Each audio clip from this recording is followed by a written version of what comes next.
ትንሽ ብልት ራሱ ጥሩ ፐርፎርማንስ ካላት በቂ ናት። ብልት ቁመት የሚለካው ከቆመ በኋላ ነው። ስለዚህ አንዳንድ ሰዎች ምን ያደርጋሉ? የብልት አለመቆም ችግር ሲያጋጥማቸው እዛው ጋር ያለውን ነገር ቼክ ያደርጉትና ከዛ ትንሽ ስለሚሆንባቸው ኦኬ ሳይዙ ቀንሷል ይላሉ ማለት ነው። ስንፈተ ወሲቦች ቶሎ መጨረስም ሆነ የብልት አለመቆም ችግር ሳይዝ የሚቀንስ አይነት ባህሪ የላቸውም። ከዛ በተገላቢጦች ደግሞ ስንፈተ ወሲብ የሚመጣበት ሳይዝ ትንሽ ስለሆነ አይደለም። ስንፈተ ወሲብ እና የብልት ሳይዝ የሚመጋገቡ ነገሮች አይደሉም። ስንፈተ ወሲብ ስላለብህ ብልት ሳይዝ ያንሳል ማለት አይደለም።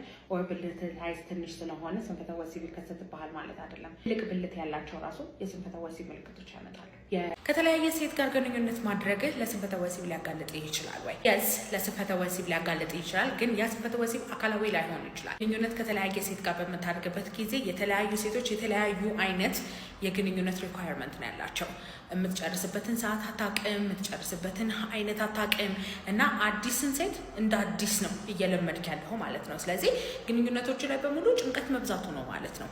ለዛ ነው ቶሎ መጨረስም የብልት መልፈስፈስም ምናምን የሚያጋጥም ደግሞ ለተለያዩ ኢንፌክሽኖች ሊያጋልጣችሁ ይችላል። በተለይ ደግሞ አብራችኋት የምትተኙት ሴት ምርመራ ያላደረገች ከሆነና አንድ አይነት የሆነ የአባላዘር በሽታ ካላት እሱ ነገር ከተጋባባችሁና በተለይ ደግሞ ሳትታከሙት ለረጅም ጊዜ ከቆየ ኢንፌክሽኑ ይሄድና ብልት አካባቢ ያሉ ደም ስሮችን ሆነ ጡንቻዎች ጠባሳ በመፍጠር ለብልት አለመቆም ችግር ሊዳርጋችሁ ይችላል። ስለዚህ በፍጹም ማለት ነው ከተለያዩ ሰዎች ጋር ግንኙነት ማድረግን አልመክርም። በማንኛውም ስንፈተ ወሲብ መታከም ከፈለጋችሁ ባዮ ላይ ባለው ስልክ ቁጥር ደውላችሁ ቀጠሮ ማስያዝ ትችላላችሁ። በሬ ሁል ጊዜ ክፍት ነው። ባይ ባይ። ወንድ ልጅ በወር 2 ጊዜ ብቻ ቢያደርግ ለጤንነቱ ችግር አለው ወይ? ግንኙነት መታቀባችሁ ምንም አይነት የሚያመጣባችሁ ችግር የለም። ባይ ድሬ አንዳንድ ሰዎች ካንሰር ያመጣል ይላሉ።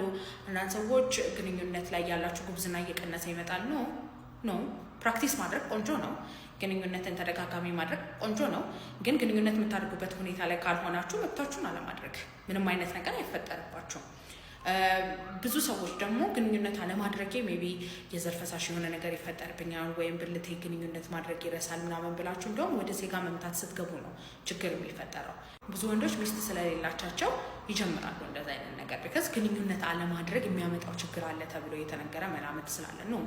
እንደውም ሴጋ መምታቱ ነው ጡንቻ ላይ ያለ ችግር፣ ነርቭ ላይ ያለ ችግር፣ ሆርሞኑን ምናምን አዛብቶ ለተለያዩ ስንፈተ ወሲብ የሚዳርጋችሁ እንጂ ግንኙነት አለማድረጉ አያመጣባችሁ። ወደ ሴጋ መምታት ፕራክቲስ ውስጥ ያላችሁ አሁንና ስንፈተ ወሲብ እያጋጠማችሁ ያላችሁ ሰዎች ደግሞ ባዮ ላይ ባለው ስልክ ቁጥር ደውላችሁ ቀጠሮ አስይዛችሁ መምጣት ትችላላችሁ። በሬ ሁል ጊዜ ክፍት ነው።